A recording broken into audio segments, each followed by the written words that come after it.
নবীজি বলছেন জাহান্নামে আমি উকি মেরে দেখেছি, জাহান্নামে দেখেছি বেশিরভাগ অধিবাসী, জাহান্নামের বেশিরভাগ মানুষ হচ্ছে উম্মতে মুহাম্মাদের নারী জাতি। বলেন নাউজুবিল্লাহ।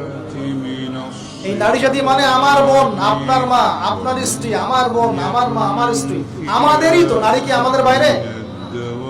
কেন তারা জাহান্নামে যাবে? নবীজি বলছেন কয়েকটা কারণ। এক, তারা বেশি বেশি লানত এবং অভিশাপ করে। এক। দুই, তারা এমন কিছু কাপড় পরে শেষ জামানায় বাইরে ঘুরবে যে কাপড়গুলো পরেও তারা নগ্ন থাকবে, অর্থাৎ বেপরদামির কারণে। তিন, তারা বুক পিঠ চাপড়ায়, প্রলাপ বিলাপ করে, এটা একটা কারণ। চার, তারা স্বামীর সাথে কখনো কখনো কুফরি করে। কেমন? স্বামী সারা জীবন যদি তাদের ভরণ পোষণ ভালোবাসা দিয়ে যায়, কোনো একদিন যদি কোনো সমস্যা সৃষ্টি হয়, বলবে যে সারা জীবন তোমার কাছে কিছুই পাই। এই সব কিছুর ঊর্ধ্বে একটা কারণ আছে, এই সব কিছুর ঊর্ধ্বে একটা কারণ আছে, সেটা হলো, শোনেন, তাদের উদ্ধত মস্তকটা আল্লাহ পাকের বিধানের সামনে সহজে অবনত হতে পারে, চায় না।